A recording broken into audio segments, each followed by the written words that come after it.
अगला heading change कर लीजिए, भारत और बांग्लादेश। वैसे मैं सोच रहा था बांग्लादेश, शैम मानेकशॉ पिक्चर आ रही है, उसको अब जरूर देखिएगा। स्टूडेंट को तो स्टूडेंट को जरूर देखना चाहिए। मुझे लगता था अगर हमारे पास समय होता तो मैं उस पिक्चर को देखने के बाद ही क्लास लेता, लेकिन अब पता नहीं 1 दिसंबर को फिल्म रिलीज होगी क्या? शैम मानेकशॉ, हमारे मानेकशॉ जो हमारे अधिकारी थे,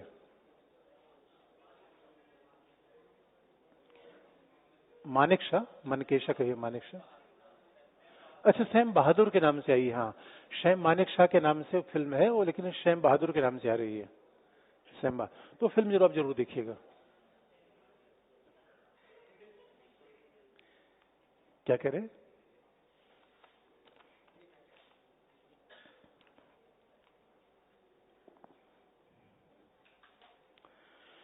किसी ने पूछा दक्षिण एशिया में क्षेत्रता कमी के कारण क्या है? अब तो आपको बता देना चाहिए। किसी ने पूछा है कि दक्षिण एशिया में क्षेत्रीय भाव या क्षेत्रीय सहयोग की कमी के क्या कारण है? अब आपको 5 पॉइंट फटाफट बता देना चाहिए। क्या क्या? हाँ,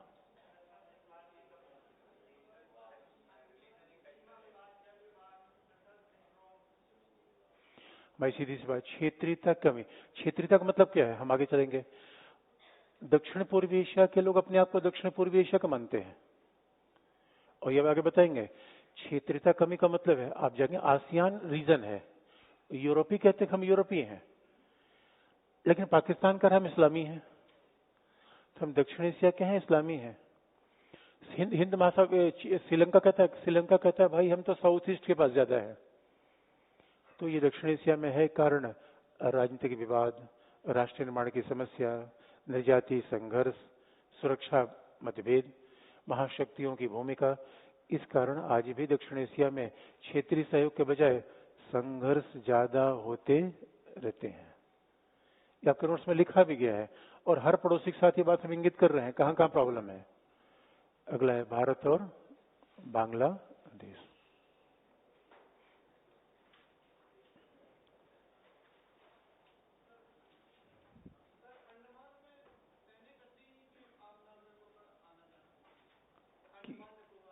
हाँ,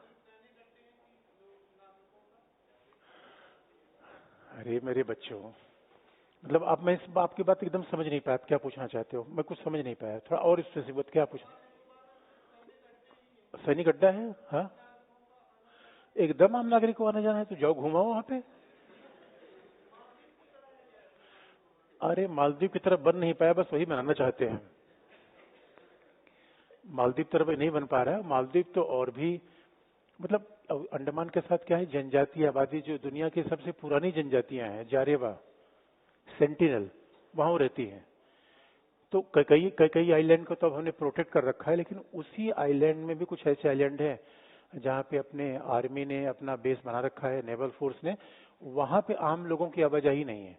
बाकी अंडमान में आप जाके घूम के आइए, दुनिया की सबसे पुरानी जनजातियां देखनी तो वहां जाइए, बशर्ते कोलकाता से 1200 किलोमीटर दूर जाना पड़ेगा।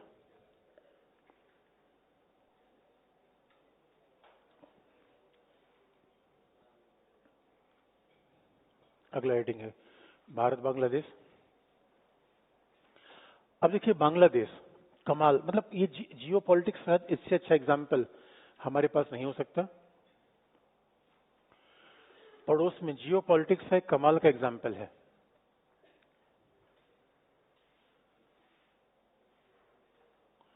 कमाल का इसलिए कि अब आप जरा देखिए, बंगाल है। अब इसलिए कहा जाता है पड़ोसी का पड़ोसी का विकल्प नहीं होता। फॉरेन पॉलिसी में पड़ोसी का विकल्प नहीं होता। जियो पॉलिटिक्स का महत्व बहुत ज्यादा है। इसका सबसे अच्छा एग्जाम्पल मिलता है बांग्लादेश के साथ। कैसे? क्योंकि अगर हमें जरा देखिए, यहां से अगर हम भारत से जाना हो नॉर्थ ईस्ट का मतलब पूरा 7 सिस्टर्स। नॉर्थ ईस्ट का मतलब है इतना पूरा भाग, जो ये पूरा भाग है ये आपका नॉर्थ ईस्ट है। इतना मोटा ताजा भाग जरा देखिए किससे जुड़ा हुआ है? इतने पतले गले से जुड़ा हुआ है। मुर्गा आपने देखा है? मुर्गा कितना उसका भारी भरकम शरीर होता है, गर्दन कैसी है? पतली सी है। इसे मुर्गा गर्दन से ही कटता है। अब ये जियो पॉलिटिक्स जरा आप सोच के देखिए।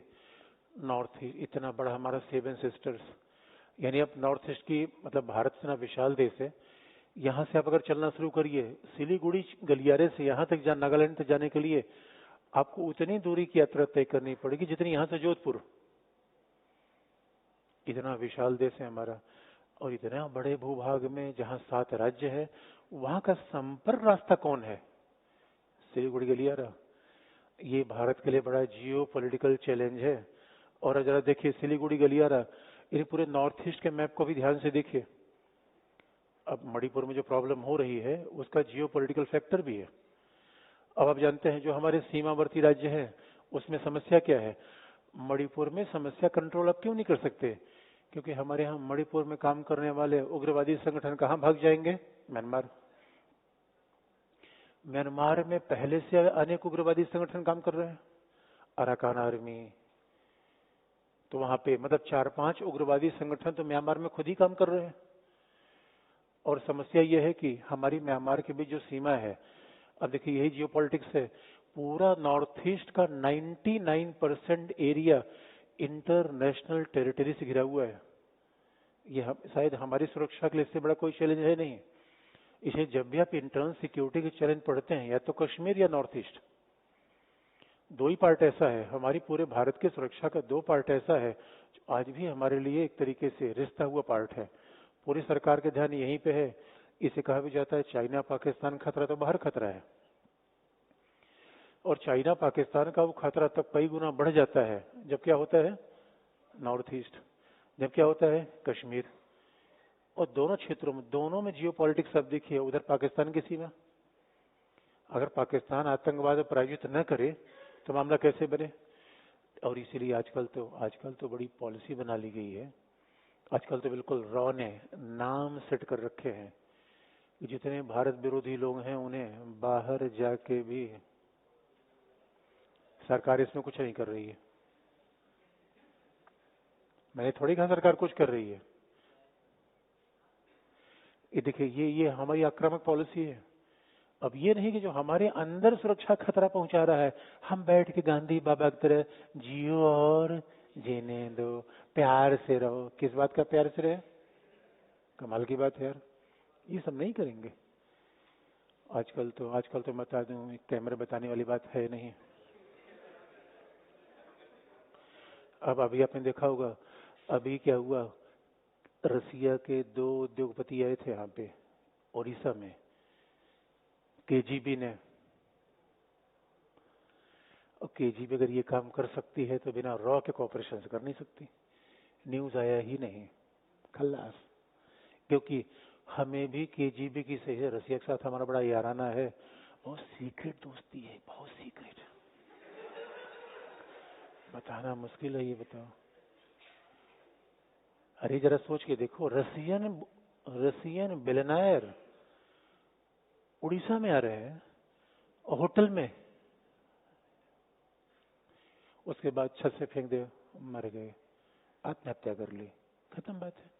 मैं ऐसा थोड़ी कुछ कह रहा हूं। कोई कूद गया तो मैं क्या करूं? लेकिन कूदने से पहले इंजेक्शन लगाएगा, खत्म बात है। अब मेरे बच्चे भोले भाले सुबह सुबह पढ़ के आते हैं, वो सोचते हैं ये नैतिकता कैरेक्टर खराब करता है। नैतिकता दुनिया में है नहीं नैतिकता जैसी चीज। मैं पॉलिटिक्स किससे बता दूंगा दोस्तों, रोंगटे खड़े हो जाएंगे। और इसलिए केजीबी से हमने कहा, भाई देखो हमने तुम्हारा काम किया, तुम मेरा काम करो।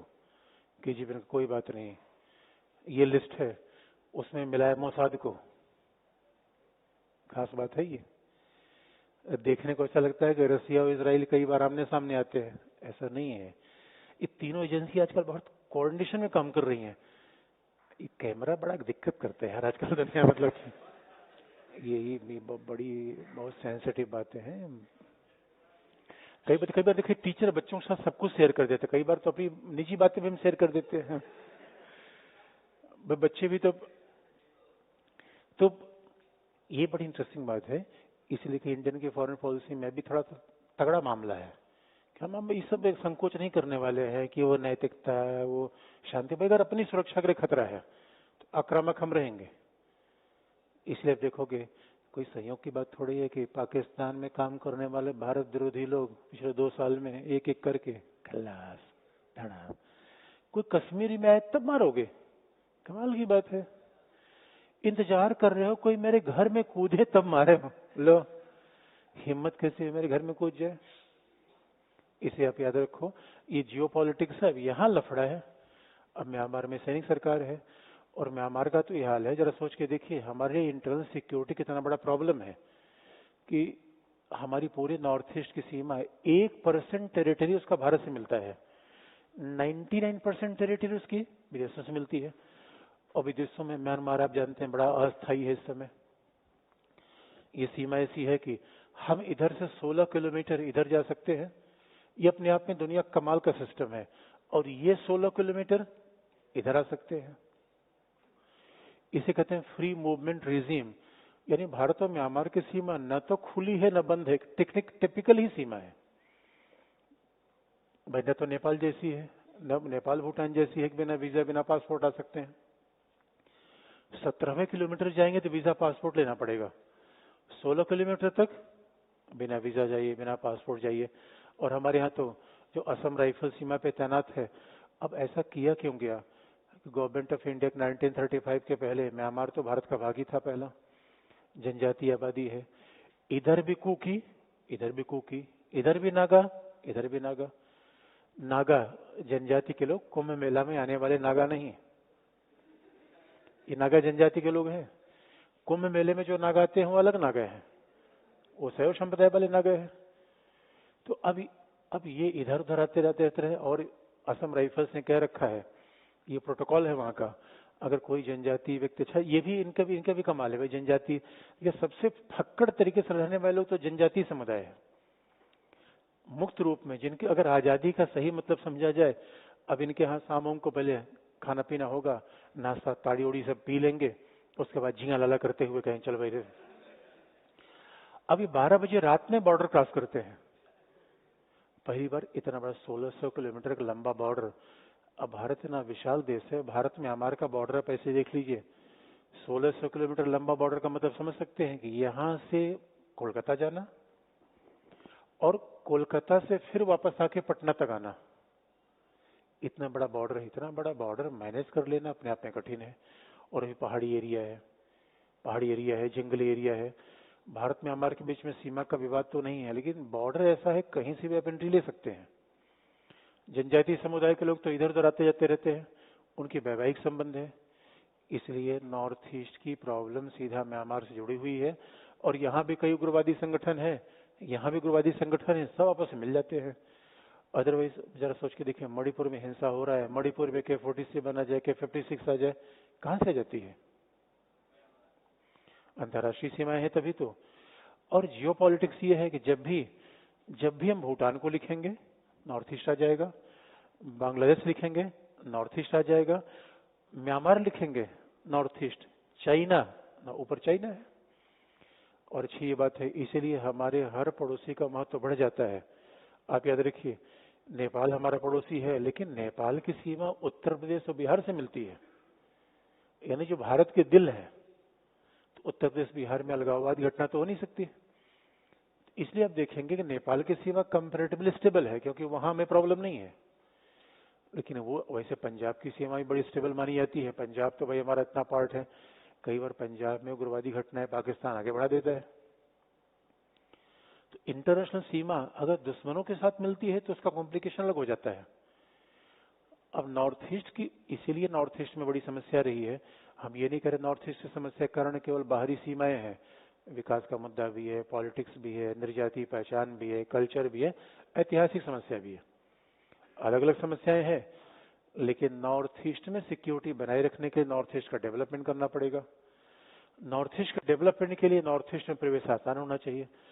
अब समस्या ये है कि नॉर्थ ईस्ट में कोई विकास आप करना चाहते हैं, कोई मान लीजिए कि भाई आप आज की दुनिया में अगर नॉर्थ ईस्ट में कोई चीज आप बड़ी चीज ले जाना चाहते हैं, कोई बड़ा बिजली का ट्रांसफार्मर ले जाना चाहते हैं हाईवे के लिए, बोगी बुल पुल बना रहा था, तो बोगी बिल पुल में इतने बड़े बड़े आयरन के स्ट्रक्चर जा रहे थे कि इस रास्ते से जा ही नहीं सकते। पहाड़ी रास्ता जो लगभग 7 से 8 किलोमीटर चौड़ा है, 7 से 8 किलोमीटर चौड़ा है, उसी में पतली सड़क है। और आप जानते हैं जैसे पहाड़ उत्तराखंड में चले जाइए, आपने कभी देखा है पहाड़ों में 16-16 चक्के के ट्रक आपको भी दिखे हैं? घूम ही नहीं पाएगा वो। तो पहाड़ों में कैसा ट्रक देखेगा? टाटा 407 दंदना के इधर कूदता फांदता चला जाएगा। छोटा हाथी ये दिखेगा। तो छोटे हाथी से आप इंफ्रास्ट्रक्चर बना देंगे? छोटे हाथी से छोटे मोटे बालू ले जाए जा सकते हैं। इसे जरा सोच के देखिए। और हमारे पास इतनी समस्या आ गई है, चिकन कॉरिडोर का मतलब है पहुंचना कठिन है पहला, और मान लीजिए हमें पहुंचना भी है तो हमारा मन अगर हुआ कि हमें कोलकाता जाना है अगरतला, सीधा रास्ता है। अब जियो पॉलिटिक्स आप देखिए, पूरा बांग्लादेश 3 तरफ से घिरा हुआ है नॉर्थ ईस्ट से, 3 तरफ से इंडिया घिरा हुआ है। बांग्लादेश की एक ही सीमा थोड़ी सी लगती है म्यांमार के साथ, जो म्यांमार के साथ तो वहां पे है जहां पे आजकल रोहिंग्या है, राखीना प्रोविंस। अन्यथा बांग्लादेश घिरता है इंडिया से, त्रिपुरा घिरता है बांग्लादेश से। अब मान लीजिए कि कोलकाता, किसी व्यक्ति को कोलकाता से जाना हो त्रिपुरा, रास्ता सीधा है, अगर वो सीधा रास्ते से हो क्या है तो दूरी है लगभग 350 किलोमीटर। तो आराम से चला जाए, घूमते टहलते चला जाए। लेकिन अगर इसी त्रिपुरा में सिलीगुड़ी गलियारे होके आना है, यहाँ से घूमता ढेचुक ढेचुक करता हुआ, कूदता फांदता हुआ, वो कहाँ पे आएगा? यहाँ पे आएगा। दूरी हो जाती है लगभग 2200 किलोमीटर। 2200 किलोमीटर। तो आप जरा समझ के देखिए पड़ोसी का कितना महत्व होता है। और यहाँ से आप सीधे रास्ते जाते हैं तो बड़े बड़े ट्रक जा सकते हैं, बड़े हाईवे बना सकते हैं।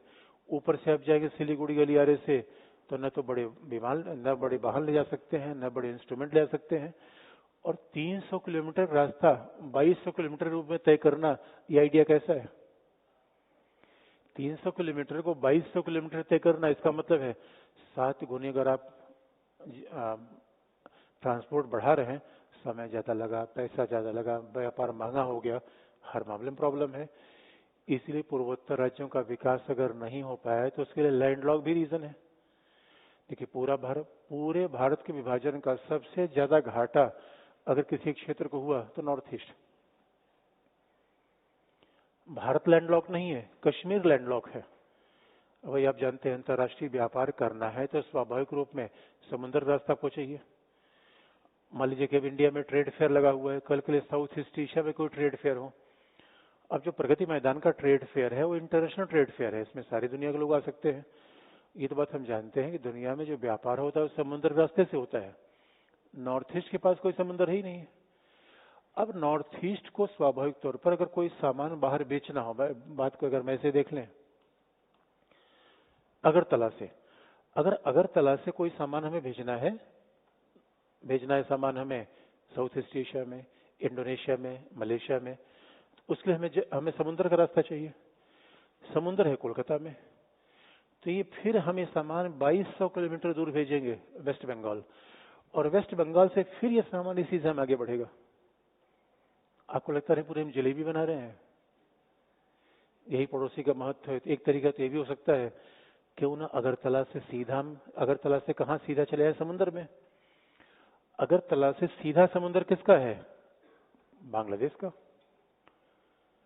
बांग्लादेश के समुद्र का रास्ता यूज कर लिया जाए तो स्वाभाविक रूप में हमारे लिए फिर तो आसान होगा विकास, व्यापार, सुरक्षा, नॉर्थ ईस्ट का डेवलपमेंट।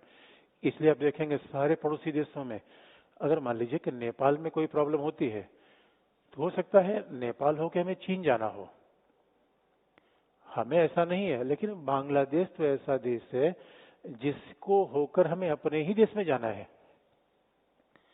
ऐसी टिपिकल जियो पॉलिटिक्स आपको पड़ोस में कभी नहीं दिखेगी।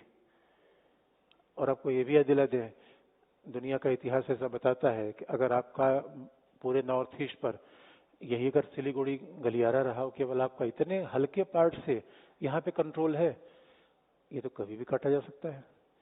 आज की डेट में पूरा नॉर्थ ईस्ट केवल एक पुल से पूरे असम को जोड़ता है। उसी पुल को हम ब्लास्ट कर दें, पूरा नॉर्थ ईस्ट हमसे डिस्कनेक्ट हो जाएगा। इसलिए बांग्लादेश का बड़ा महत्व है। बांग्लादेश अगर नहीं है तो आप नॉर्थ ईस्ट का डेवलपमेंट नहीं कर पाएंगे। बांग्लादेश अगर आप ठीक नहीं रख पाते, स्टेबल नहीं रख पाते, तो अपने आप में नॉर्थ ईस्ट अनस्टेबल होगा। क्योंकि नॉर्थ ईस्ट उग्रवादी बांग्लादेश भी तो आ सकते हैं, नॉर्थ ईस्ट को उग्रवादी बांग्लादेश भी आ सकते हैं, म्यांमार भी जा सकते हैं, भूटान जा नहीं सकते क्योंकि भूटान हमारा सबसे प्यारा दोस्त है। एक बार भूटान में कुछ उग्रवादी चले गए, भूटान ने कहा भाई कुछ लोग आ गए हैं। हमने कहा क्या हुआ, कौन आ गया है? कहा तो अरे तो वही तुम्हारे दुश्मन, ये ULFA nationalist democratic front of Bodoland का, ये सब आ गए हैं। हमने कहा चलो दौड़ा दौड़ा के इनको मारते हैं। हमने ऑपरेशन ऑल क्लियर किया। संयोग की बात है कि हसीना से हमारा संबंध बड़ा अच्छा है, लेकिन हम इंतजार कर रहे हैं 7 जनवरी का। अभी तो हमारे संबंध समझिए, बांग्लादेश के साथ तो हमारे संबंध हनीमून वाले चल रहे हैं। हनीमून एक फ्रेज है जो केवल एक ही अर्थ में यूज नहीं होता। भाई राज्यों के भी संबंध होते हैं, व्यक्ति के ही संबंध थोड़े होते हैं। और ऐसे शब्दों को हम एग्जाम में लिख भी सकते हैं। ऐसा नहीं कि हम भारत और बांग्लादेश के संबंध पिछले 15 साल से ऐसे यू एकदम 90 डिग्री पे जा रहे हैं, दंदना के उड़ रहे हैं। हमें 7 जनवरी के रिजल्ट का इंतजार करना है। 7 जनवरी क्या होगा, लेकिन उसकी भविष्यवाणी हम पहले बता देंगे क्या होगा क्या नहीं होगा, और क्या होगा तो हमें क्या करना चाहिए, हम क्या करेंगे। लेकिन बांग्लादेश हमारे लिए बहुत जरूरी है। क्यों? जियो पॉलिटिक्स ऐसी है। तो बांग्लादेश में क्या लफड़ा है, हम 2 तरीके से शुरू कर सकते हैं। भारत की घरेलू पॉलिटिक्स, दूसरी बांग्लादेश की। तो पहले हम शुरू करें बांग्लादेश की। हेडिंग चेंज करिए, और वो समस्या वहीं शुरू करेंगे जहां श्रीलंका शुरू किया था। लिख लीजिए, बांग्लादेश का राष्ट्रगान किसने लिखा था? रविन्द्रनाथ टैगोर ने। हमारा राष्ट्रगान किसने लिखा? भालोवाची। हम क्या बोलते हैं? बंगाली। भाई हम अपने कोलकाता, बंगाल तो अपना दीदी अपनी ही तो है ना। इधर भी भालोवाची। बांग्लादेश में क्या बोलते हैं? बंगाली। अब जरा सोच के देखिए, ना पुराना संबंध है हमारा। और हकीकत की बात है, भारत बांग्लादेश के बीच में सीमाएं विभाजित हैं, जबरदस्ती विभाजित कर दी गई हैं। कोई प्राकृतिक सीमा नहीं है, ये तो विभाजित सीमाएं हैं। संस्कृतियों का विभाजन नहीं है, विभाजित संस्कृतियां हैं। हमने जबरदस्ती सीमा लगा दी। इसे अंग्रेजों ने जो भी सीमा का विभाजन किया बड़ा अजीब सा रहा। और बांग्लादेश का निर्माण फिर घटना दिखाता है कि दक्षिण एशिया में राष्ट्र निर्माण की समस्या कैसे रही है, और वो समस्या आज भी बांग्लादेश में है। तो आप ये कहते हैं क्यों हसीना का जितना हमारे लिए इतना अच्छा होता है? क्योंकि हसीना कोई व्यक्ति नहीं है। किसी ने प्रयागराज से बच्चे ने पूछा है, अफगानिस्तान का दूतावास बंद हो गया, उसने सभी चीज हैंडओवर कर दिया है, भारत का निवेश क्या होगा? इससे अरे अफगानिस्तान आने दो मेरे प्यारे बच्चे, दिल मत तोड़ो, गिफ्ट कभी न कभी काम आता है। अफगानिस्तान को हमने गिफ्ट दिया है, देर सवेर कभी याद तो करेगा। आजकल दुनिया दोस्तों भौतिक दुनिया हो गई। एक बार तो मैंने पेपर पढ़ा, लुटेरी दुल्हन, मैं चौंक गया। हमने बड़े ध्यान से पढ़ा, मैं कहा लुटेरी दुल्हन मतलब ये क्या है? तो पता चला कि कुछ लोग ऐसा गैंग बनाए हुए थे कि झूठ मूठ की शादी करते थे। किसी आदमी से देख लिया कि भाई पैसे वाले में शादी कर लिया, और पता शादी के पहले दिन से या दूसरे दिन से आ रहा है, सामान वामान लपेट के निकल गए। ऐसा भी कई बार हो जाता है। ये भौतिकवादी दुनिया है। हमें वो घटना हमें भूलती जिस दिन पहला हेडलाइन हमने पढ़ा था। इसलिए चिंता मत करो, अफगानिस्तान में क्या होगा आपको बता देंगे। सवाल है, हसीना कोई नाम है या विचार है?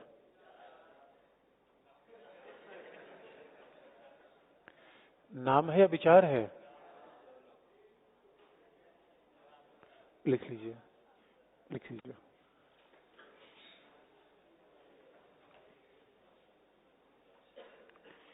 बांग्लादेश,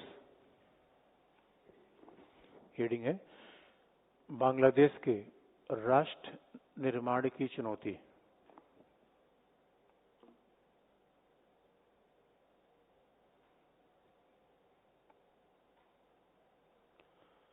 बांग्लादेश के राष्ट्र निर्माण की चुनौती।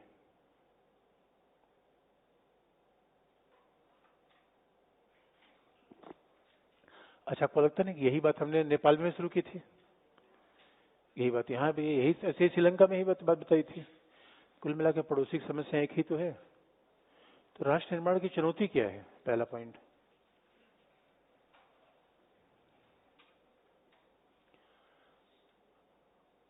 अच्छा, अभी इतिहास बताएंगे कैसे बांग्लादेश बना, की घटनाएं भी आपको बताएंगे, 71 का वॉर कैसे हुआ, लेकिन पहला पॉइंट, वर्ष 1971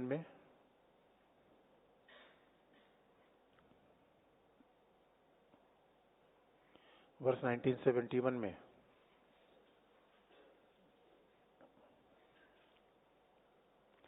बांग्लादेश का निर्माण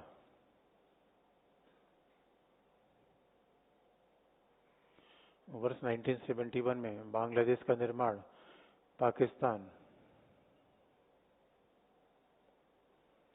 पाकिस्तान के विभाजन के परिणाम स्वरूप हुआ।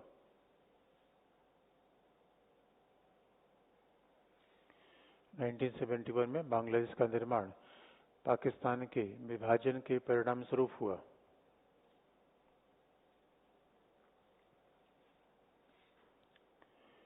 पाकिस्तान के विभाजन के परिणाम स्वरूप हुआ।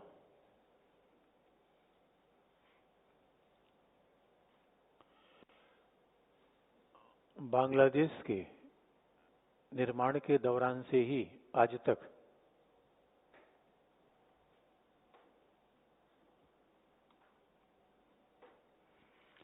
बांग्लादेश के निर्माण के दौरान से ही आज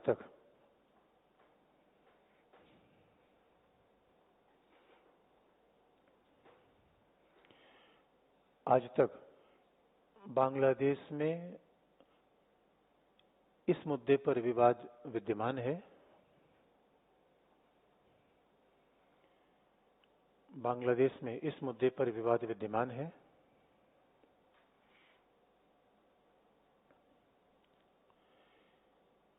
कि बांग्लादेशी राष्ट्र का मूल आधार सांस्कृतिक भाषाई होना चाहिए। बांग्लादेशी राष्ट्र का मूल आधार सांस्कृतिक भाषाई होना चाहिए।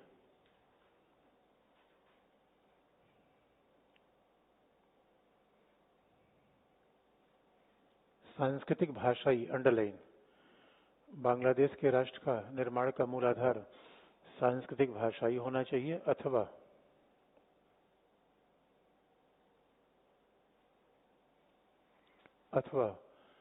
धार्मिक या इस्लामिक होना चाहिए। धार्मिक या इस्लामिक अंडरलाइन, अथवा धार्मिक या इस्लामिक होना चाहिए।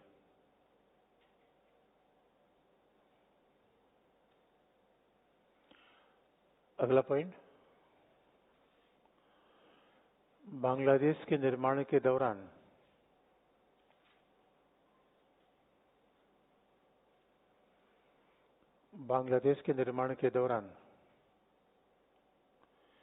शेख मुजीबुर रहमान, बांग्लादेश के निर्माण के दौरान शेख मुजीबुर रहमान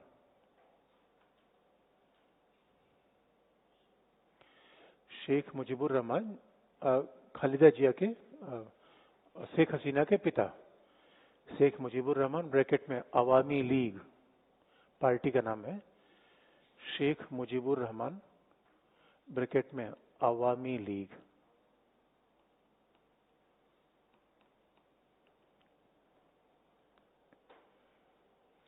शेख मुजीबुर रहमान, अवामी लीग और जमायते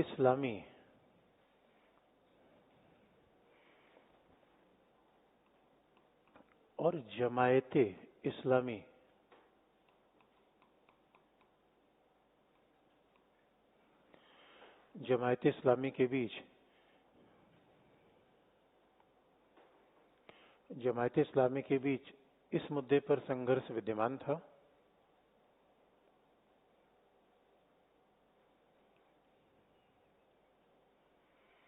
जमायत इस्लामी के बीच इस मुद्दे पर संघर्ष विद्यमान था क्योंकि जमायत इस्लामी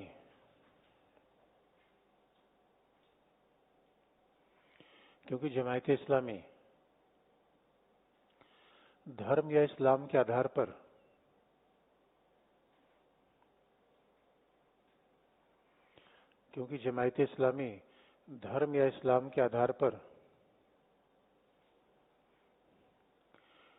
राष्ट्र निर्माण की समर्थक थी।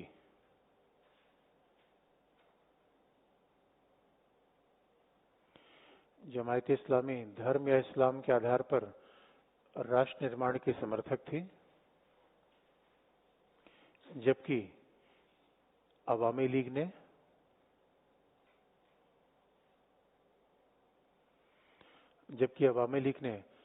सांस्कृतिक राष्ट्रवाद का विचार दिया, या अवामी लीग ने भाषाई या सांस्कृतिक राष्ट्रवाद का समर्थन किया।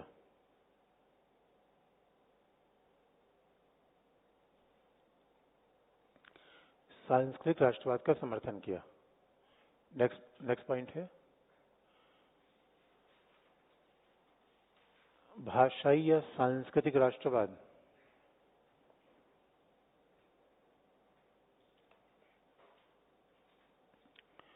भाषाई या सांस्कृतिक राष्ट्रवाद पंथ निरपेक्ष विचार है। भाषाई या सांस्कृतिक राष्ट्रवाद एक पंथ निरपेक्ष विचार है।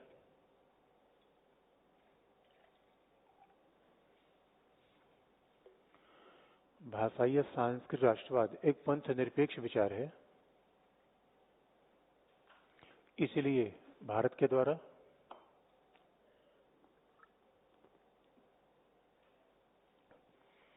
एक पंथ निरपेक्ष विचार है, इसलिए भारत के द्वारा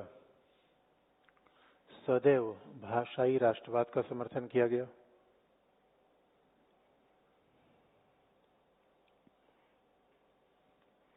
भारत के द्वारा सदैव भाषाई राष्ट्रवाद का समर्थन किया गया।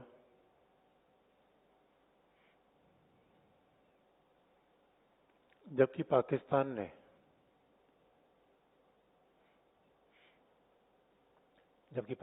ने इस्लामी राष्ट्रवाद का समर्थन किया।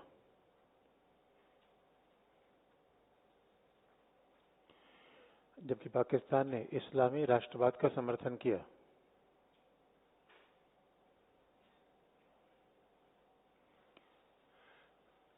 यह संघर्ष बांग्लादेश की वर्तमान राजनीति में भी बना हुआ है।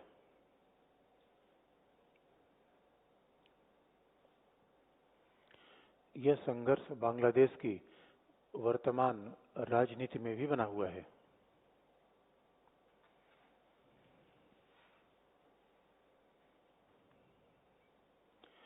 यह संघर्ष बांग्लादेश की वर्तमान राजनीति में भी बना हुआ है।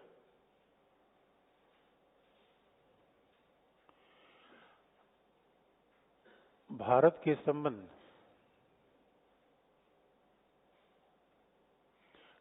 संबंध शेख हसीना के सत्ता में आने के बाद स्वाभाविक रूप में बेहतर हो जाते हैं।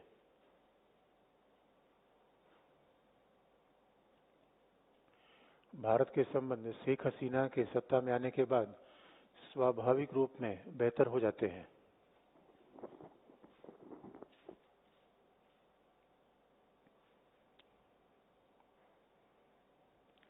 भारत के संबंध शेख हसीना के सत्ता में आने के बाद स्वाभाविक रूप में बेहतर हो जाते हैं। अब देखिए, ये समस्या 71 से लेकर आज तक है। अब कोई भी एग्जाम्पल अब देखेंगे, कोई भी बीच में झगड़ा हो जाएगा, वो मूल मुद्दा इसी से जुड़ता है। आज भी बांग्लादेश के राष्ट्र निर्माण की पूरी कहानी है। और अब देखिए, ये मुद्दा तो पाकिस्तान से ही चलता है। देखिए, हकीकत की बात यह है, और इससे भारत को भी एक सबक लेने की आवश्यकता है। भारत में वो लोग जो चाहते हैं धर्म के आधार पर राष्ट्र बन जाए, पाकिस्तान ने धर्म के आधार पर राष्ट्र बना के वो फेल हो गया। अब आप कल्पना कर सकते हैं, पाकिस्तान की अर्थव्यवस्था खस्ता हाल है। और अपने आप में ऐतिहासिक परिणाम यह है कि बांग्लादेश ने आर्थिक रूप में पाकिस्तान को पीछे छोड़ दिया। अपने आप में अगर पाकिस्तान का अच्छे से अध्ययन किया जाए, इस बात के बड़े चौंकाने वाले आपको निष्कर्ष निकलेंगे। आप ये देखिए, पाकिस्तान का मतलब लाहौर, आजादी के बाद हमारे यहाँ सबसे संपन्न क्षेत्र लाहौर था। आजादी के पहले जब विभाजन भारत का हुआ उस समय, और कहा भी जाता था कि पूरे हिंदुस्तान में अगर कहीं आजादी के पहले मर्सिडीज, रोल्स रॉयस दिखती थी, वो एरिया लाहौर था। आज आप चले जाएंगे पाकिस्तान। अब जब पाकिस्तान बना तो देखिए, पाकिस्तान के साथ भी हम बात कर सकते हैं, यहाँ भी कर सकते हैं। पाकिस्तान ने इसी आधार पर अपने राष्ट्र का निर्माण किया कि इस्लाम के आधार पर राष्ट्र बनाएगा। इस्लाम के आधार पर इसका मतलब पाकिस्तान में पंजाबी, सिंधी, बलूची या बंगाली ये कोई पहचान नहीं है। भाई एक तो राष्ट्र बन जाए, पंजाबी, बंगाली, बलूची, भाषाई आधार है, भाषाई आधार है। अब भाषाई आधार पर बड़ी विविधता थी, इसलिए आप देखेंगे भारतीय संविधान निर्माताओं ने बड़ी बुद्धिमानी से इस भाषाई आधार को एक राजनीतिक राष्ट्रवाद के अंतर्गत जोड़ दिया और सबका सामंजस्य स्थापित कर दिया। लेकिन पाकिस्तान ने कहा कि नहीं भाई, हमारे यहाँ राष्ट्रवाद भाषाई आधार पर नहीं बनेगा, क्योंकि आप याद रखिए, भाषा के आधार पर राष्ट्रवाद अगर वो बनाते तो भारत से अलग होने कोई कारण ही नहीं था। भारत से उनके अलग होने के एक कारण था कि मुसलमान और हिंदू एक साथ नहीं रह सकते। जिन्ना की बात को बहुत सिंपल तरीके से बता दिया जाए तो उनके कहने का सारांश यही था कि इस्लाम और हिंदू के बीच में एक स्वाभाविक सा विरोध है, वो एक साथ नहीं रह सकते। अब देखिए, ये राजनीतिक स्टेटमेंट सही हो सकता है, आर्थिक रूप में बात सही नहीं है, क्योंकि बांग्लादेश की राष्ट्र कहानी पाकिस्तान से जुड़ती है, यही मूल सैद्धांतिक विषय है। और आपको हम याद दिला दें, अब देखिए आपके मेंस में कई सवाल पूछे, मैं जीएस की घटना का आपको याद दिला रहा हूँ। जीएस में एक बार प्रीवियस ईयर का सवाल है, तब आप देखेंगे कि हमारी यूपीएससी में कैसे सैद्धांतिक सवाल होते हैं। उसमें ये मामला शेख हसीना का शासन था और प्रणब मुखर्जी राष्ट्रपति थे। उसी दौरान वो गए थे बांग्लादेश, तो वहाँ शाहबाग स्क्वायर जैसे कि चौक है, विजय चौक है, तो ढाका में शाहबाग चौक है, शाहबाग स्क्वायर, तो वहाँ बड़ा हंगामा हुआ था। उस समय मेंस में सवाल ये आया था कि शाहबाग स्क्वायर पर होने वाली घटनाएं बांग्लादेश में राष्ट्रवाद की चुनौती को व्यक्त करती हैं। लिखना आपको यही था, शाहबाग स्क्वायर नहीं लिखना था। शाहबाग स्क्वायर जोड़ने से आपको ये भान हो जाता करंट अफेयर, अरे कुछ करंट अफेयर नहीं है उसमें। बांग्लादेश जिस समस्या से पहले ग्रसित था उसी समस्या आज ग्रसित है। और आपको लगता नहीं मैं भारत में, यही तो दक्षिण एशिया की समस्या है, जो समस्या यूरोप में नहीं है। तो यूरोप ने तय कर लिया कि भाई हमारा एक ही शासन का तरीका है, सेकुलर डेमोक्रेटिक। सेकुलर डेमोक्रेटिक शासन के रूप में आगे बढ़ेंगे और वो लोकतंत्र के साथ समझौता करने को तैयार नहीं है। इसका सबसे अच्छा एग्जाम्पल यूक्रेन है। यूक्रेन के लोग कहते हैं भाई मर जाएंगे लेकिन तानाशाही शासन हम स्वीकार नहीं करेंगे। तो जब मोहम्मद अली जिन्ना ने यही बात तो कही, जबकि जिन्ना जैसा तार्किक व्यक्ति, जिन्ना उतने पढ़े लिखे थे, नेहरू पढ़े लिखे थे, जिन्ना जाति रूप में, निजी रूप में इस्लाम को बिल्कुल नहीं मानते थे, जैसे नेहरू धर्म को नहीं मानते थे। और भाई ये बहुत बहुत जो तार्किक व्यक्ति होता है, जो बड़ा वैज्ञानिक किस्म का अप्रोच रखता है, वो कहीं न कहीं नैतिकता को मानता है, धर्म को नहीं मानता। क्योंकि आप देखिए, जब फिजिक्स में विश्वास रखेंगे, आप फिजिक्स में विश्वास रखेंगे तो बार बार फिजिक्स की मान्यताएं आपकी आस्था से टकरा जाएंगी। जब भी आस्था का सवाल होता है तो उसमें फिर दिमाग पीछे छोड़ दीजिए। आस्था डिमांड करती है, तर्क और संदेह मत करिए। विज्ञान डिमांड करता है बिना तर्क और संदेह का जीवन ही नहीं है। हम कैसे बात को बिना प्रमाण के कैसे कोई बात मान ले? भाई ये तो हमारे विवेक के खिलाफ है ना। अब कोई कह दे भाई हमने 3 टांग की गाय देखी, हमने कहा हरे प्रभु कहाँ देखी तुमने, ये तो बहुत कमाल है, हमें दिखाओ। नहीं तुम्हें नहीं दिख सकती क्योंकि तुम्हारे पास दिव्य दृष्टि नहीं है। अब ये बात बताए, बागेश्वर बाबा की पूरी कृपा आस्था का खेल ही तो है। अब उनके पास एक ऐसा मतलब लकड़ी है जिससे रावण से बात कर लेते हैं। कोई भी तार्किक आदमी इस बात को यकीन नहीं कर सकता कि भाई हमें प्रमाण चाहिए, आपकी बात हम नहीं मानेंगे। ये टकराव हमेशा रहा है। तो जो भी बहुत वैज्ञानिक किस्म का आदमी होता है, या तो बहुत बड़ा स्पिरिचुअल हो, या तो बिल्कुल स्पिरिचुअल किस्म का आदमी हो, तो वो धर्म को नहीं मानता। जिन्ना भी उसी में थे, एक थे। और आपको मैं बता दूं, जिन्ना के बारे में तो ऐसा है कि इस्लाम में ये बाकायदा प्रोफेसर असगर अली इंजीनियर ने किताब में लिखा है, मैं किताब का नाम इसलिए कोट कर रहा हूँ, मजाक की बात अलग है, लेकिन जब कोई मैं बताता हूँ तो एथेंटिक स्कॉलर का ही नाम उसमें है, मेरा अपना कोई ओपिनियन नहीं होता। मैं पढ़ने पढ़ाने में बात बहुत ध्यान में रखने की कि मेरी मान्यता क्या है वो मतलब मैटर करती ही नहीं। सैद्धांतिक मान्यता क्या है जो विद्वान कहते हैं, राजनेताओं की मान्यता हमारे लिए बेकार की है। तो जब हम कोई एकेडमिक डिस्कोर्स में आते हैं फिर हमारी आपकी मान्यता उसमें थोड़ी महत्वपूर्ण है। मैं जो आधिकारिक मान्यता है वो, तो इसलिए मैं नाम भी बता दिया आपको। अब आप सोचेंगे सर अपने से कहानी बताते जाते हैं क्या, कुछ मजाक हो जाके एग्जाम्पल मैं अपने से बता देता हूँ, बाकी कोई बात मेरी अपनी नहीं होती। मानविकी विषय में सब थोड़ी जो मर्जी वो बता दोगे, ऐसा नहीं है। तो असगर अली इंजीनियर ने अपनी किताब में लिखा है कि इस्लाम में सूअर का मांस या सूअर का कोई भी मांस अपाक माना जाता है। इस सूअर का मांस किसी ने खा लिया तो इस्लाम धर्मावलंबी नहीं हो सकता, जैसे गो मांस हिंदुओं के लिए है, अपनी आस्था का विषय है। जिन्ना जिन्ना बाकायदा सूअर का मांस खाते थे, और खाते थे वो। इसका सबसे अच्छा एग्जाम्पल उन्होंने दिया कि लंदन में वो अपनी पत्नी के साथ होटल में खाना खा रहे थे, अचानक उनका कोई दोस्त आ गया और जिन्ना ने कहा, अरे जिन्ना की वाइफ ने कहा, देखिए महिलाएं वैसे सरल दिल वाली होती हैं, पुरुष बड़ा होशियार आदमी होता है, कहता कुछ है, दिखाता कुछ है, छुपा कुछ लेता है। महिलाएं खुले दिल की होती है, जो उनके दिल में हुई जबान पे आ जाता है वो कोई बात छुपा नहीं पाती। हाँ ये कह देंगी कि देखो बहना तुमसे बता रहे, तुम किसी और को मैं बताना मत, अगली बात तक पहुंच जाएगी वो। तो जिन्ना खा रहे थे और तब तक कोई उनका दोस्त आ गया, तो उन्होंने कहा कि ली भाई सूअर का अचार खाइए, बहुत ही टेस्टी है। ये सुनते ही जिन्ना के चेहरे पे हवा, जिन्ना तो पॉलिटिशियन थे, जानते थे क्या बताना है क्या छुपाना है। जिन्ना के चेहरे पे हवाइयां उड़ने लगी। वो जब चले गए, जिनका महबूबा यही बात बतानी ज्यादा जरूरी थी, हम क्या खा रहे थे। वाइफ ने कहा क्या हो गया, क्या हो गया, मैं इस्लाम के नाम पे पाकिस्तान की बात करता हूं और तुम ऐसी बात करती हो, तुम तुम्हारा पॉलिटिकल करियर डुबा दोगी। तो मैं वो उनको कोई बात नहीं, मैं आपके दोस्त को फोन कर दूंगी कि वो बात अपने तक रखेगा। अरे उनका पॉलिटिक्स में कोई दोस्त दुश्मन नहीं होता, कभी भी कोई चेंज हो जाता है। और यही बात नेहरू के बारे में है कि नेहरू सब कुछ खाते, नेहरू तो बीफ तक खाते थे। जिस बीफ पर इतना बॉल कई बार मच जाता है, और हकीकत की बात है, ये आपकी जीवन का पर्सनल तरीका है। जो वैज्ञानिक किस्म के लोग होते हैं, बड़े भौतिकवादी किस्म के लोग होते हैं, परंपराओं प्रथाओं को नहीं मानते। इसलिए दोस्तों, अब देखो कोई हमारे समाज का कोई समलैंगिक आदमी आ जाए, मैं तो ऐसे, अब मैं किसी शादी में नहीं जाऊंगा, चिंता में कोई छुट्टी नहीं होगी, मैं कोई अनलेस की भाई कोई ऐसी ईश्वर ने कभी कोई ऐसी आपदा आ जाए, लेकिन मैं कहीं जाऊंगा नहीं चिंता, लेकिन मैं ऐसी शादी में जरूर जाऊंगा जो रमेश विट्स महेश की हो।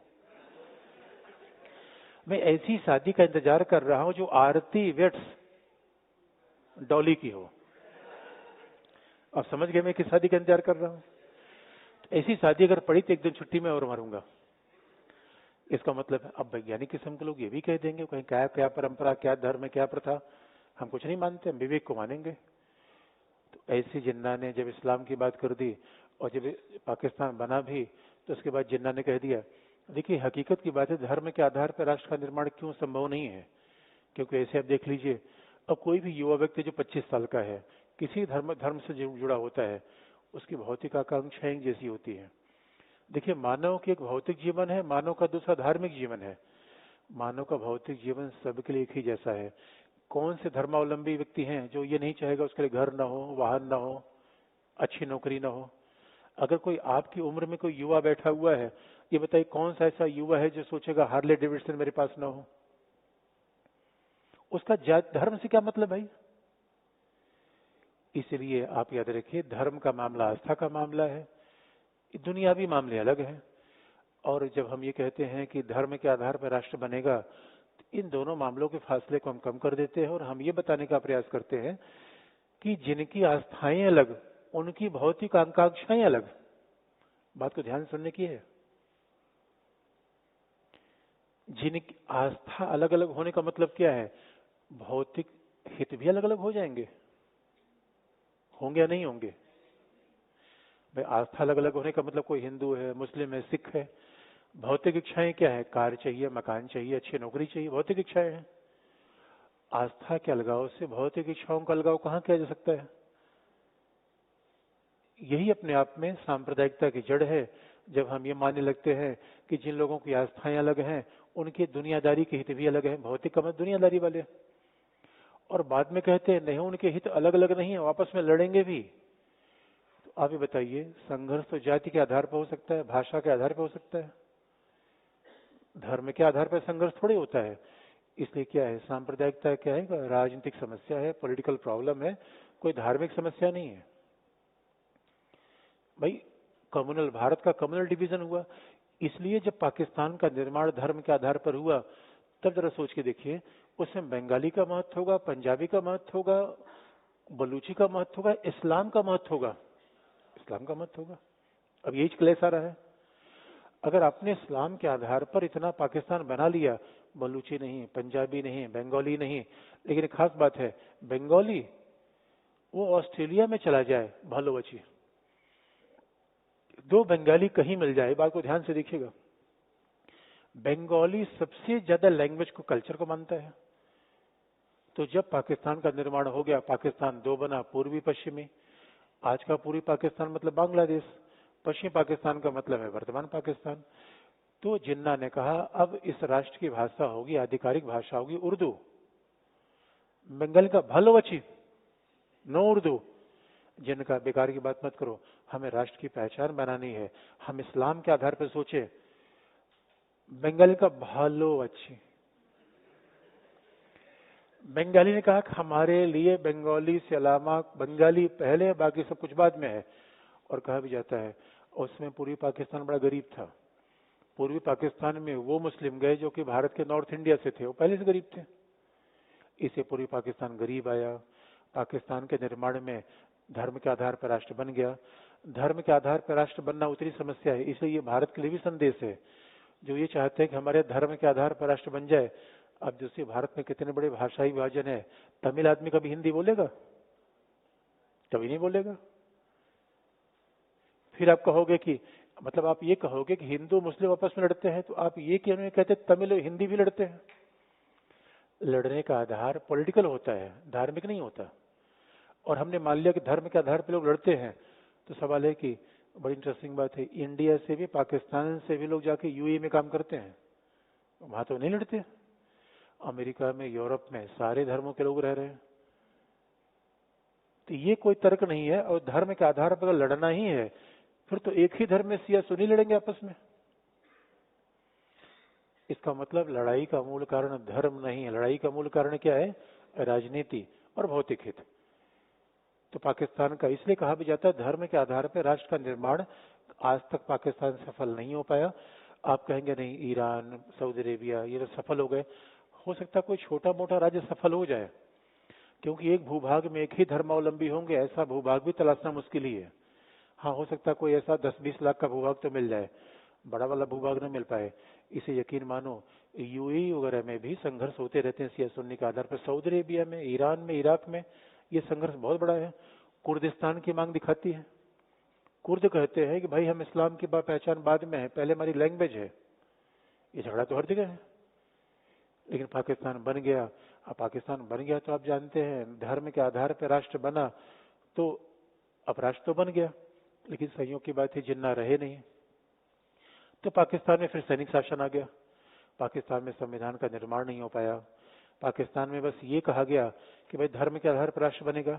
अब जरा सोच के देखेंगे, अगर पाकिस्तान इस्लाम के आधार पर बना तो पहली बात यह है, तो उन्होंने कह दिया कि हिंदुस्तान हिंदुस्तान का मतलब हिंदू। ये तो भारत में तो सेकुलर स्टेट का निर्माण हुआ। अब अगर पाकिस्तान इस्लाम के आधार पर बन गया तो हिंदुस्तान में मुस्लिम क्या कर रहे हैं, सवाल नंबर 1 है। ये इस विरोधाभास का पाकिस्तान के पास कोई उत्तर नहीं था। एक अजीब सी बात नहीं है? पाकिस्तान ने कहा इस्लाम के आधार पाकिस्तान बनेगा, बन गया। इस्लाम के आधार पाकिस्तान बनेगा तो इसका मतलब है सारे इस्लाम धर्म को मानने वाले लोग तो पाकिस्तान में होने चाहिए। और ये बात इतनी बेकार की है, इसका मतलब सऊदी अरेबिया भी कहाँ जाना चाहिए? पाकिस्तान में। अरे भाई, इस्लाम के आधार पर पाकिस्तान बन रहा है तो जितने इस्लाम को मानने वाले सब लोग होंगे, इस्लाम के मानने वाले लोगों का 57 देश कैसे होगा? देश अलग अलग होना चाहिए, एक होना चाहिए। यहां भी विरोधाभास आपको दिख रहा है। इसका मतलब राष्ट्र का निर्माण और कारणों से होता है, केवल धर्म कारण पे नहीं हो पाता। और लेकिन पाकिस्तान ने हमेशा ये कहा कि देखो भाई हमारे इस्लाम के आधार पर निर्माण हुआ है, इसका मतलब है हिंदुस्तान में भी रहने वाले मुसलमान हमारे हैं, उनको देर सवेर हम लेंगे। इसलिए बहुत ध्यान से देखेंगे। ये बताइए, भारत में कोई सांप्रदायिक दंगा हो जाए, बुरी बात है, अमानवीय है, अवैज्ञानिक है, तार्किक है, उसमें पाकिस्तान का बोलने क्या मतलब है? मान लीजिए भारत में सिटीजनशिप अमेंडमेंट एक्ट आ गया, इस बात पर बड़ा हंगामा हुआ, विरोध हुआ, लेकिन इसमें पाकिस्तान को बयानबाजी करने क्या मतलब है? एक अजीब सी बात नहीं लगती? क्योंकि पाकिस्तान ये दावा करता है कि हिंदुस्तान में भी रहने वाले मुसलमानों का भलाई करने वाला कौन है? पाकिस्तान। तो हमने कहा भाई हम यहाँ क्या कर रहे हैं? क्या तुम नहीं करोगे, हम भलाई करेंगे, हम भलाई करेंगे। अब देखिए बाबरापन, प्रॉब्लम आ रही है। यकीन मानिए पाकिस्तान ने पूरे साउथ एशिया को प्रॉब्लमेटिक कर रखा है, क्योंकि पाकिस्तान जब ये बात कहता है कि हिंदुस्तान में रहने वाले मुसलमानों की भलाई हम करेंगे, तो यहाँ पे कट्टरपंथी आते हैं, हिंदुस्तान में कट्टरपंथी तो हैं, वो क्या कहते हैं, नहीं नहीं भलाई ऐसे मत करो, इनको ले जाओ उधर। अगर भलाई करने की इतनी चिंता है, अब देखिए एक कट्टरपंथ दूसरे कट्टरपंथ को आगे बढ़ावा देता है। और इतना ही नहीं है, इतना मामला नहीं है, फिर अब देखोगे कि पाकिस्तान, कश्मीर पाकिस्तान क्यों मिलना चाहिए? कश्मीर पाकिस्तान क्यों मिलना चाहिए? मुस्लिम है, यही तो बात है। अब जरा सोच के देखिए, पाकिस्तान को कश्मीर क्यों चाहिए? क्योंकि वहां मुस्लिम ज्यादा है। तो फिर पाकिस्तान के हैदराबाद भी चाहिए, वहां मुस्लिम ज्यादा हो रहे हैं। फिर तो यूपी के 2-4 जनपद को मांग लेगा। यूपी में तो कई ऐसे डिस्ट्रिक्ट हैं जहां पे, बंगाल में, असम में जाइए। इसका मतलब है कि पूरा हिंदुस्तान कहां बन जाना चाहिए? मामला कश्मीर तक है, इरादा लंबा है। और आप देखिए, अपना तो संभाल नहीं पाया, विध्वस्त हो गया, और हमारा भी लेने का प्रयास कर रहा है। इसलिए धर्म के आधार पर प्रयोग विफल हुआ। और ये बात तब दिखती है, पाकिस्तान राष्ट्र का निर्माण हो गया। जरा सोच के देखिए, हमने माना भारत में 20 कमियां हैं, 200 राष्ट्र में कमियां नहीं रहेगी, ऐसा कैसे हो सकता है? आप हमारे देश की क्या कमियां हैं भी जानते हैं। हम ऐसा बिल्कुल नहीं बताना चाहते कि हमारा सिस्टम परफेक्ट है, 20 गलतियां हम में होंगी। लेकिन यकीन मानिए, पाकिस्तान जैसा छोटे राज्य से तो हम 20 जगह आगे हैं, 50 जगह आगे हैं। अब पाकिस्तान ने क्या किया? कश्मीर लेंगे। पाकिस्तान को कश्मीर की याद ऐसी आती है जैसे हैप्पी भाग जाए में, वो हमने एग्जाम्पल बताया पाकिस्तान में हैप्पी भाग जाए का वो डायलॉग मैंने बताया कभी? अच्छा नहीं बताया। अब पाकिस्तान को अभी भी लगता है कि भाई देखो, एक चीज हमारे पास नहीं है हिंदुस्तान की। पाकिस्तान कहता है, पाकिस्तान से पूछा भी तुम्हारे पास क्या नहीं है? कहता पहला सलमान खान और शाहरुख खान नहीं है। हमने कहा तुम्हारे पैदा भी नहीं हो सकते,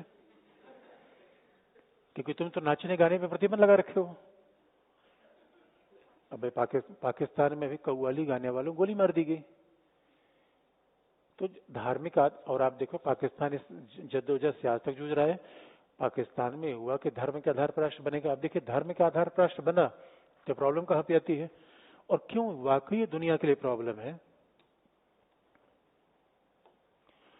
अब कोई धर्म के आधार पर राष्ट्र बनेगा, धार्मिक जब राज्य बनेगा जैसा पाकिस्तान बना, और यही कहानी तो बांग्लादेश के लिए भी लागू होती है। अब मान लीजिए कोई थियोक्रेटिक स्टेट है,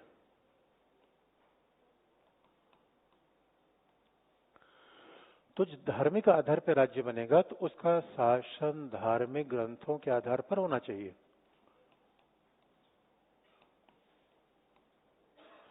और एक बात आप याद रखिए, पाकिस्तान में धार्मिक आधार पर राष्ट्र निर्माण क्यों प्रॉब्लमेटिक है? पंजाब के आदमी से भौतिकवादी आदमी यूरोप में ही मिलेगा आपको। पंजाब का आदमी और भौतिकवादी ना हो, पंजाब पाकिस्तान में भी तो है।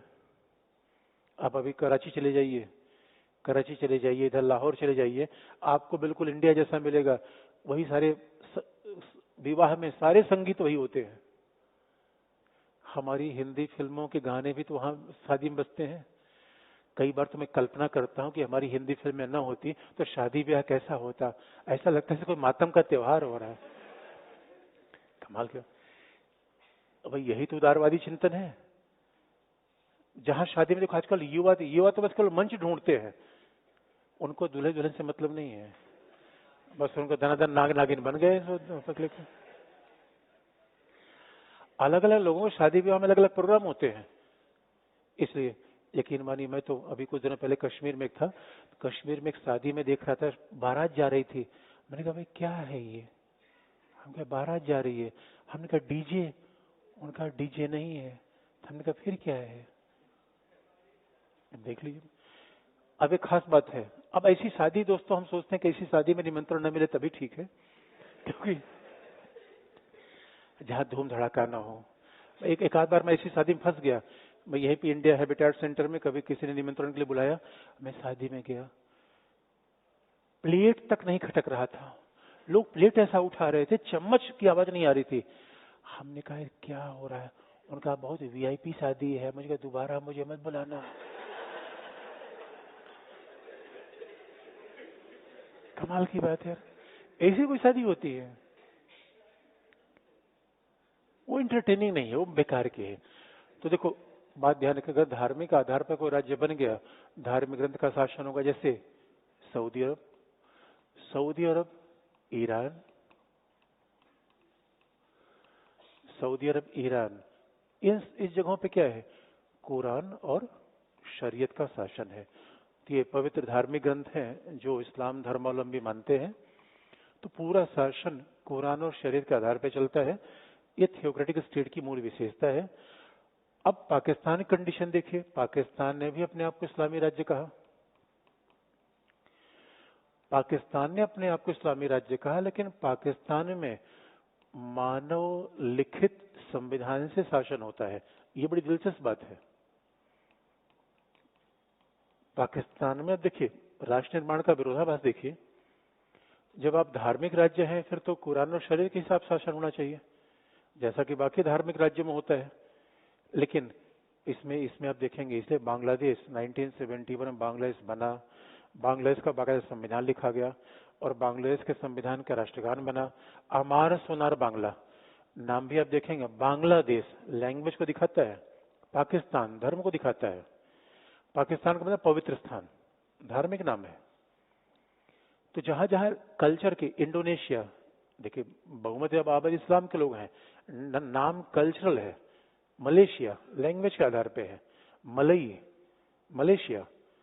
कजाकिस्तान धर्म कजाकिस्तान, जहां तान लगा हुआ है मतलब है धर्म के आधार पे। जहां भी किर्गिस्तान, तुर्कमेनिस्तान, इसे खालिस धर्म के आधार पे है। इसलिए आप देखेंगे मानव लिखित संविधान है। अब यही आज मामला क्लैश हुआ है और इसलिए कहा जाता है पाकिस्तान और बांग्लादेश धार्मिक राज्यों में सेकुलर स्टेट हैं। हमने तो सेकुलर स्टेट का मतलब ये समझ रखा था जिस राज्य का कोई पंथ न हो वही तो सेकुलर है। लेकिन पाकिस्तान कैसे सेकुलर हो सकता है? सऊदी अरेबिया, ईरान की तुलना में पाकिस्तान ज्यादा सेकुलर है, क्योंकि वहां मानव लिखित संविधान आया। बांग्लादेश में मानव लिखित संविधान है, लेकिन बीच बीच में धार्मिक कट्टरता बढ़ती चली गई। अब उस मानव लिखित संविधान के साथ, जैसे पाकिस्तान में ईश निंदा का कानून 1978 के बाद आया, धार्मिक राज्यों में होता है। धार्मिक राज्यों में ईश्वर खिलाफ आप बोल नहीं सकते। हमारे यहाँ बड़े डायरेक्टर थे, फिल्मों के बड़े अच्छे डायरेक्टर, कौन, वर्मा, याद आता है आपको ना? राम गोपाल वर्मा, बड़े अच्छे फिल्मों के डायरेक्टर है। तो एक बार उन्होंने ऐसा बयान दे दिया था कि हे गणेश जी अगर इतने पावरफुल होते तो उनके ऊपर चूहे न दौड़ते। इस बात पे भारत में थोड़ा कुछ लोगों ने आपत्ति की, फिर भी एक किसी लोकतांत्रिक देश में ऐसे बयान भी आप दे देते हैं, कोई कुछ हो नहीं सकता। आप कुछ न कुछ बोलने को फ्री हैं, आपसे कोई ऐसा मत हो सकता है। इन राज्यों में नहीं, इन राज्यों में आपने धर्म खिलाफ बोल दिया, इसका मतलब यहां तो फिजिक्स का नियम आ ही नहीं सकता। आपको लगता नहीं यूरोप में धर्म खिलाफ बोलने से तो भौतिकवाद का विकास हुआ है? लेकिन यहां मानव लिखित संविधान, तो आज के जो तालिबानी है यही तालिबानी मांग कर रहे हैं, पाकिस्तान के तालिबानी यही मांग कर रहे हैं कि भाई जो पाकिस्तान का निर्माण धार्मिक ग्रंथों के धर्म के आधार पर हुआ है, तो पाकिस्तान का भी शासन केवल ईश निंदा का कानून बना देने से, ब्लास्फेमी का कानून बना देने से बात नहीं बनेगी, बल्कि पाकिस्तान का भी शासन धार्मिक ग्रंथों से होना चाहिए। ये पाकिस्तान का इंटरनल डिवीजन है। लेकिन पाकिस्तान ने इस इंटरनल डिवीजन को ढकने के लिए क्या किया? भारत विरोध पैदा कर दिया। कश्मीर लेना है, इसे पाकिस्तान में सैनिक शासन रहा। क्योंकि आप कहेंगे सर ये बताओ पाकिस्तान बता रहे हो बांग्लादेश, भाई बांग्लादेश पाकिस्तान का ही तो बच्चा है। तो अगर बांग्लादेश बना तो पूरी कहानी तो पाकिस्तान से निकलती है। तो पाकिस्तान का राष्ट्र बन गया, यहाँ पे सेना ने शासन कर लिया और पाकिस्तान के साथ दुर्भाग्य रहा, जिन्ना बहुत दिन तक जीवित नहीं रह पाए, जिन्ना की मृत्यु हो गई।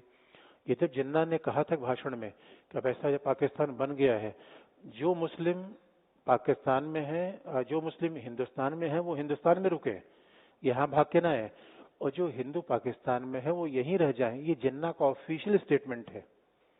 इस बात पे लोग दंग रह गए। अरे जिन्ना साहब अभी तो आप कहते थे कि धर्म के आधार पर इस्लाम बनेगा, और उनका कहता था बन गया तो हो गया मामला, अब उसको ज्यादा आगे मत खींचो। यानी सीधी सी बात यह है, कोई मंदिर के नाम पे चुनाव जीत ले रहा है तो कोई आरक्षण के नाम पे चुनाव जीत रहा है, यही तो पॉलिटिक्स है। आज भी धर्म का प्रयोग ऐसे होता है, पॉलिटिशियन हमेशा ऐसा करते हैं। अब पाकिस्तान बन गया तो यहाँ पे हमेशा प्रॉब्लम रही। पाकिस्तान के प्रॉब्लम बनने के साथ पहली प्रॉब्लम कहां पे आई? पहला पाकिस्तान जब बना तो पहली प्रॉब्लम आई भाषाई मुद्दा, क्योंकि पूर्वी पाकिस्तान में लोग उर्दू बोलने के लिए तैयार नहीं थे, लेकिन पूर्वी पाकिस्तान में उर्दू थोपी गई। पूर्वी पाकिस्तान का मतलब आज का बांग्लादेश, पूर्वी पाकिस्तान पर उर्दू भाषा थोप दी गई। समस्या यहीं शुरू हुई, उर्दू भाषा थोपी गई। दूसरी बात, पाकिस्तान में शासन सेना का हो गया, वहां चुनाव हो ही नहीं पाए, सैनिक शासन आ गया। Marshal Ayub Khan, general Yahya Khan. और सैनिक शासन क्यों आ गया? क्योंकि कश्मीर लेना है। कश्मीर लेना है तो शक्तिशाली हमें हिस्सा देना चाहिए, तभी तो भारत के खिलाफ लड़ाई करेंगे। तो कश्मीर लेने के लिए पाकिस्तान में सैनिक शासन आ गया। अगली समस्या आ गई। अब जब पाकिस्तान में सैनिक शासन आया, उसका प्रभाव क्या रहा? कहा भी जाता है, शशि थरूर ने अपनी बात किताब में लिखा है पैक्स इंडिका में, कि पाकिस्तान के सैनिक शासन के नाम पर पूरे पाकिस्तान में केवल पंजाबियों का प्रभुत्व रहा, सेना में, प्रशासन में। क्योंकि सैनिक तानाशाही थी, तो पाकिस्तान में पूरे शासन प्रशासन में पंजाबियों का, और जो थोड़ा थोड़ा बचा सिंध का, यानी सेना में पंजाबी, प्रशासन में पंजाबी, जमीन पंजाबियों की। तो बाकी भाषाई लोगों को ऐसा लगने लगा कि वो तो दोहरे दर्जे के नागरिक हैं। पंजाब पहले संपन्न था, इनका पूरा सेना प्रशासन में बड़ा प्रभुत्व हो गया, तो पाकिस्तान में विभाजन और दिखने लगा। इसलिए आप देखेंगे शशि थरूर ने एक बात कही है, बड़ी ठीक बात कही है। देखो, आप कहेंगे सर ऐसा तो हमारे देश में भी हो सकता है, लेकिन हकीकत की बात यह है, देखिए लोकतंत्र का फायदा क्या है। हमारे यहाँ बहन जी भी मुख्यमंत्री उत्तर प्रदेश की बन गई। लोकतंत्र में हुआ क्या? अब देखिए आरक्षण जैसे आगे बढ़ता जा रहा है, समुदाय सबको रिप्रेजेंटेशन मिल गया। सैनिक शासन में ऐसा नहीं हो पाता। देखिए लोग हमारे यहाँ 20 खामियां हो सकती हैं, लेकिन जो अच्छाइयां हैं वो बड़ी निर्णायक हैं। अगर लोकतंत्र रहेगा तो कोई आप सामान्य व्यक्ति भी शासन सत्ता के शिखर पे जा सकता है। अब सेना का शासन है, प्रशासन है, फिर तो शासन हमेशा विशेषाधिकार के हाथ में ही रहेगा। पाकिस्तान में हमेशा ऐसा हुआ, और पूर्वी पाकिस्तान से पहले से पिछड़ा हुआ था, आर्थिक रूप में पिछड़ा हुआ था। न उसको प्रशासन में कोई सहभागिता मिली और न सेना में उसका रिप्रेजेंटेशन था। तो उसको लगा भाई हम तो दोहरे दर्जे के नागरिक हैं। और भौगोलिक विभाजन भी था, पूर्वी पश्चिमी पाकिस्तान के बीच भारत आता था। अब ये समस्या आगे बढ़ती गई, और समस्या जब आगे बढ़ी तो हुआ क्या, लोग सैनिक शासन से थोड़ा परेशान होने लगे, क्योंकि सैनिक शासन के खिलाफ अब लोगों ने पाकिस्तान में लोकतंत्र की मांग शुरू कर दी। पाकिस्तान में लोकतंत्र की मांग जो शुरू हुई वो दो तरीके से आगे बढ़ी।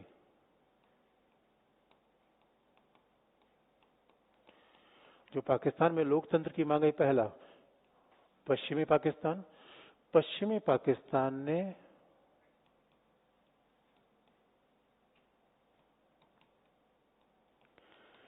इस मांग को आगे बढ़ाया। पीपीपी, पब्लिक प्राइवेट पार्टनरशिप नहीं, पाकिस्तान पीपुल्स पार्टी के नेता जुल्फकार अली भुट्टो, जुल नहीं, जुल्फकार अली भुट्टो, तो यानी जुल्फकार अली भुट्टो का मतलब है बेनजीर भुट्टो के पिता और बिलावल भुट्टो के नाना, जरदारी के ससुर। तो जुल्फकार अली भुट्टो ने कहा कि नहीं, पाकिस्तान में डेमोक्रेसी होनी चाहिए, शेरा का शासन नहीं स्वीकार करेंगे, ये तुम लोग हमको फुद्दू बना रहे हो, कश्मीर लेने के नाम पर शासन सत्ता पर नियंत्रण कर रखा है, यहां सब भागो। अब यहां पे पूर्वी पाकिस्तान में ये मांग किसने की? पूर्वी पाकिस्तान जो आज का बांग्लादेश है, इसमें इस मांग को उठाया अवामी लीग के नेता शेख मुजीबुर रहमान ने।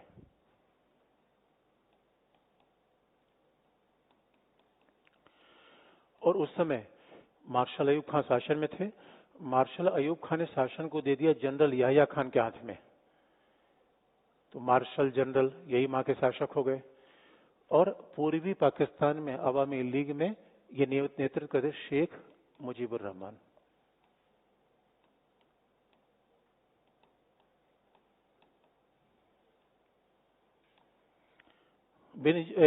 इनके पिता शेख हसीना के पिता शेख मुजीबुर रहमान। अब आप देखेंगे, अब लोकतंत्र के आंदोलन होने लगा। ये पाकिस्तान की घटना 1971 की है। 1971 में जब भारत में 5वां लोकतांत्रिक चुनाव होने जा रहा था, 5वां लोकसभा का चुनाव होने जा रहा था। और देखिए डेमोक्रेसी, खास बात आप देखिएगा, हमने माना कि हो सकता है 2-4 पार्टी में ऐसा हो कि परिवार का प्रभाव हो, लेकिन सांसदों विधायकों के 90% लोग आप गिनिए तो सामान्य परिवार से हैं। वो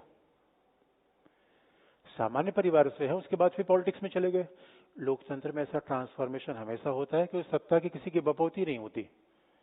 सेना में तो ऐसा है ही नहीं, बल से ही शासन हो रहा है। अब आंदोलन होने लगा 1971 में। ये हुआ कि यानी जब हमारे यहाँ 5वां लोकसभा चुनाव होने वाला था, तो वहां पहला चुनाव हो रहा था 71 में। अब युवा की डेमोक्रेसी आएगी। और जब पहला चुनाव हुआ, परिणाम बड़ा चौंकाने वाला था, अप्रत्याशित था। और चुनाव में जीत गए मुजीबुर रहमान। चुनाव में जीता कौन? मुजीबुर रहमान। और जब चुनाव में मुजीबुर रहमान जीत गए, तो मुजीबुर रहमान, इसका मतलब पाकिस्तान के नए लोकतंत्र के हिसाब से पाकिस्तान का अगला प्रधानमंत्री कौन होगा? मुजीबुर रहमान। मुजीबुर रहमान अगले शासक होते। लेकिन पता चला चुनाव जीत गए मुजीबुर रहमान। अब ये बताइए, हमारे यहाँ अगर जरा सोच के देखिए, हमारे यहाँ अगर केजरीवाल पाकिस्तान में होते तो केजरीवाल को उठा के समुद्र में फेंक देते लोग। लेकिन हमारे डेमोक्रेसी है। अब जरा सोच के देखिए, डेमोक्रेसी में दीदी अगर तानाशाही शासन में होती तो यहाँ मोदी जी क्या करते? उनको बोरिया में बंद करके कहीं बहा देते। लेकिन ये लोकतांत्रिक शासन, खास बात आपको सुनना पड़ेगा। और जरा पाकिस्तान के हंगामा कर देंगे। ये बात बाकायदा अपने किताब में हुसैन हक्कानी ने कहा है, पाकिस्तान का बंटवारा जुल्फकार अली भुट्टो की महत्वाकांक्षा कारण हुआ। इसमें देखिए, पाकिस्तान की प्रॉब्लम यह है, पाकिस्तान का था भारत का विभाजन पाकिस्तान ने करवाया। अभी तक घटनाक्रम में भारत कहीं है? इसे सैम बहादुर पिक्चर भी आप देखिएगा, अभी तक की घटना में तो भारत है ही नहीं है। अब मुजीबुर रहमान पाकिस्तान का प्रधानमंत्री बनने को जनमत यही आया। अब इसका मतलब अगला प्रधानमंत्री मुजीबुर रहमान होंगे।